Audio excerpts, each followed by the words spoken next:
Et bien le bonjour à tous, c'est Camelback et aujourd'hui on se retrouve à Plopsaland de Panne pour rider du RTH, du ID, du Anubis, les trois meilleurs coasters du parc. Après il y a du moins bon comme du Like Me Coaster que voilà, c'est pas très bon mais bon, on va le faire. Je mettrai tous les on-rides des montagnes russes et d'autres attractions dans la vidéo. C'est parti. C'est distance le système.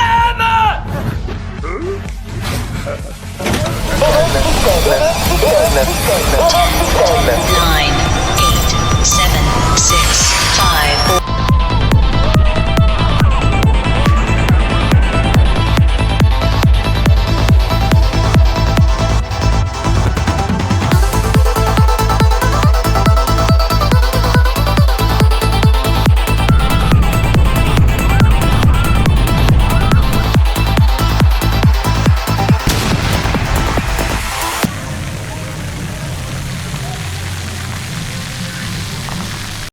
Alors nous allons faire le disco coaster que vous voyez juste ici.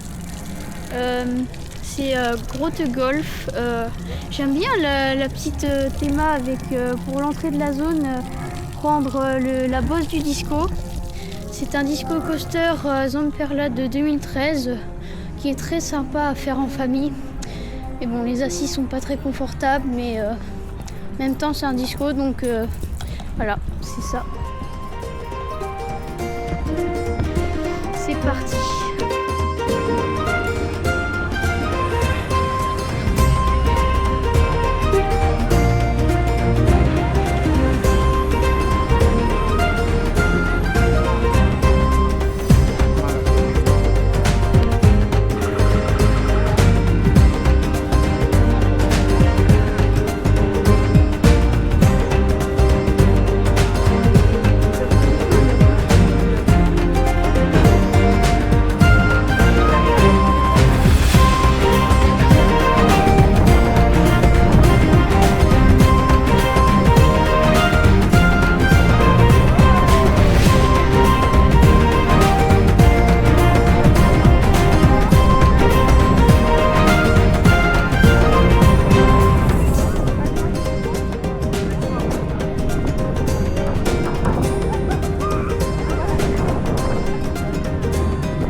Malheureusement, le Like Me Coaster, un vieux Tivoli de 1976 rethématisé, était fermé lors de notre visite.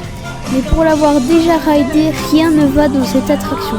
Hormis la file d'attente bien foutue et ultra girly, par contre, prévoir une dizaine de séances de kiné pour votre dos après l'avoir raidé, c'est à la fois catastrophique en sensation, mais surtout un néant absolu en termes de confort. Mon conseil, faites la file d'attente et après barrez-vous. Alors on va faire Quadri, un petit coaster Vekoma de 1990.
Nous allons faire RTH, le Spinning Mac, qui a ouvert en 2021 en même temps que Conda. Je suis super contente parce que c'est mon top 2 coaster juste avant Taron.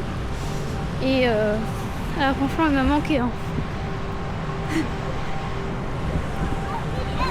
Je connais toutes ces figures par cœur. C'est incroyable.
extraordinaire, déjanté de la folie furieuse.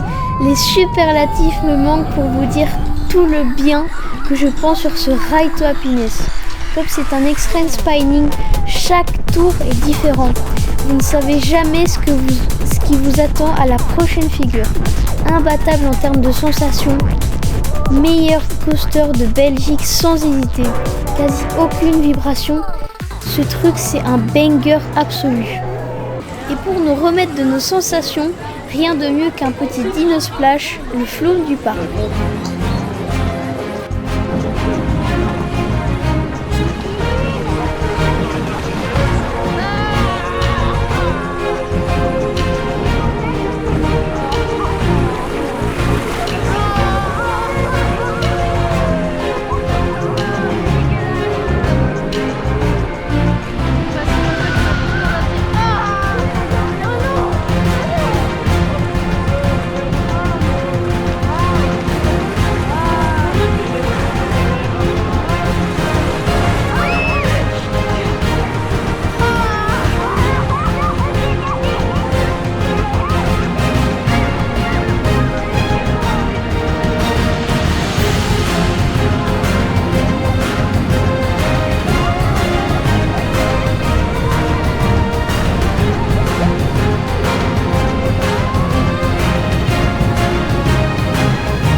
le Shoot the Shit Max Super Splash. On a enchaîné avec Dino Splash avant, avec une eau dégueulasse. Bah, en résumé, c'est juste un bateau qui fait une descente et après ça mouille beaucoup. Voilà. Moi je le fais sans kawaii parce que pour le fun, mais ils vont tous le faire avec kawaii. Voilà.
Allez, rien de tel qu'un petit wooden pour se sécher.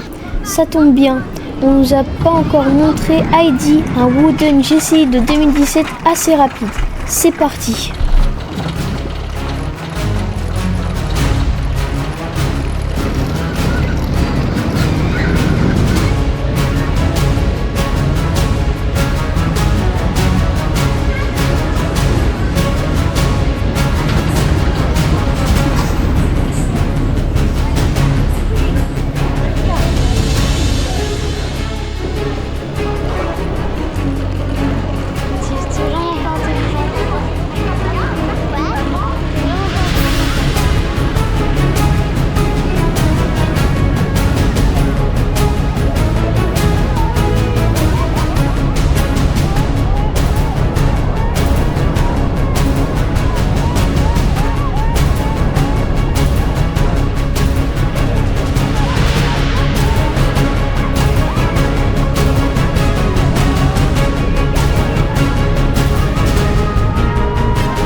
On va faire Anubis.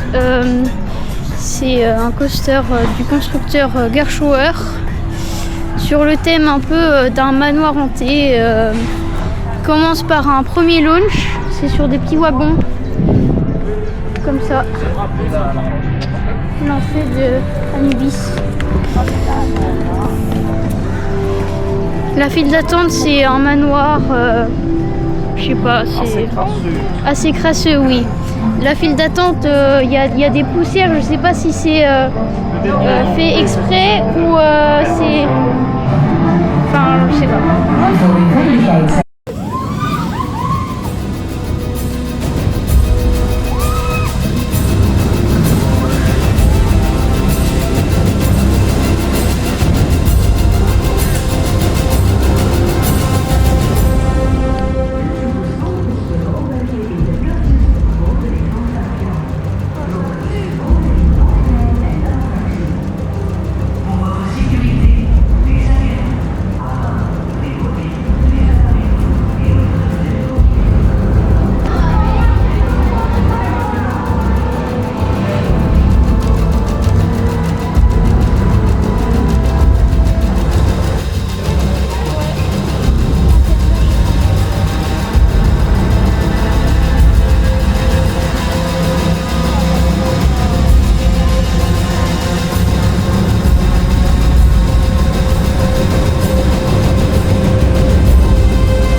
Un pain saucisse à 10 €, un bed cheeseburger frites avec coca à 17 €, un spaghetti bolo à plus de 20 €, un conseil fouillé. Ici, pour manger, en plus de ne pas être terrible, tout est hors de prix. C'est abusé, alors un conseil, faites comme nous. Achetez-vous un bon sandwich à l'extérieur du parc, mais ne mangez pas dans ces restaurants. C'est de la pure escroquerie.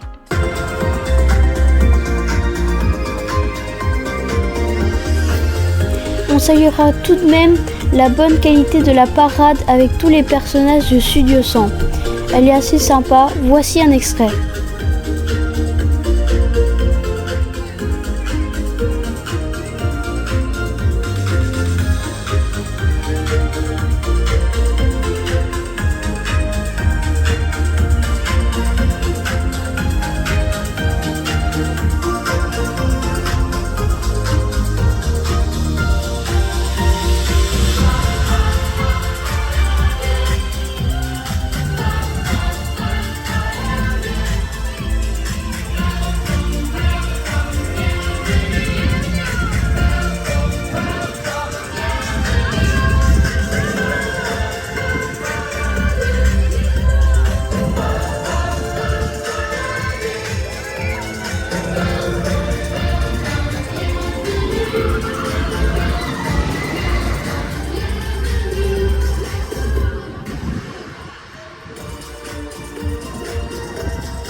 Enfin, pour terminer cette visite, voici la zone Mayaland qui est un vrai paradis pour les plus petits.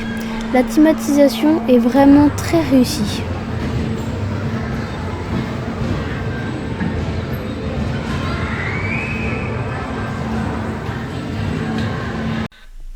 Après ces belles images, voici les Camscores du jour après 4 park trips, à savoir Walibi Belgium, Efteling, Toverland et enfin ce Plopsaland de Panne. Let's go!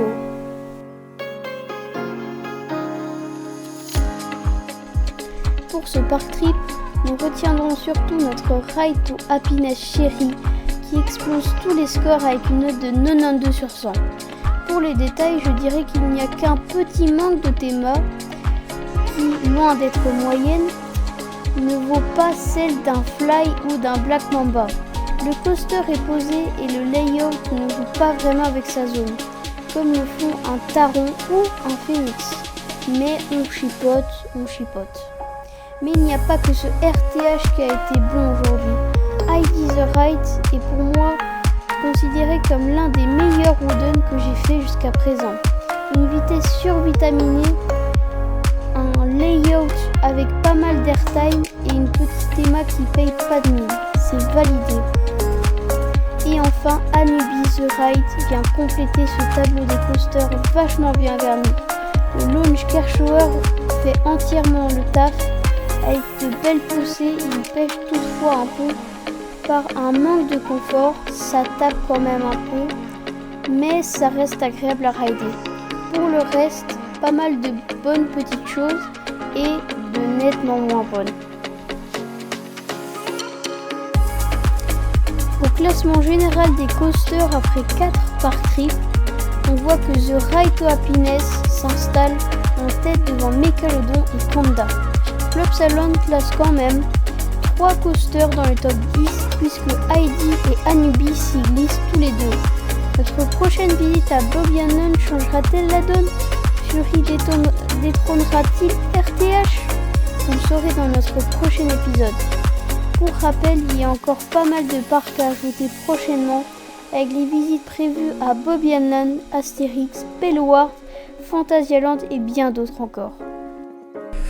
Passons maintenant à la note globale du parc. Alors, au niveau attraction, pas de soucis, c'est top.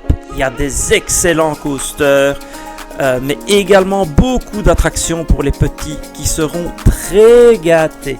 C'est même la clientèle principale du parc. Attention toutefois car la direction est souvent assez radine sur le débit des attractions. RTH tourne souvent à un train causant des files de près de 30 minutes qui ne se justifient absolument pas lors des journées de faible affluence. Et c'est comme ça sur un peu toutes les attractions. Bref, même quand il n'y a pas grand monde, attendez-vous à attendre, c'est le cas de le dire, pas mal. Question propreté, c'est très propre, rien à dire, peu de papier par terre et vous pourrez globalement faire confiance aux sanitaires qui sont également très propres. Le gros point noir de ce parc, c'est le rapport qualité-prix. L'entrée au tarif plein est à 51 €. Mais on peut trouver des billets d'arta à partir de 36 €. Nous conseillons pour notre part d'attendre une action Plopsadeals 1+1 que le parc fait 2 fois par an et qui vous permet de payer 50% moins cher sans avoir à définir de date précise.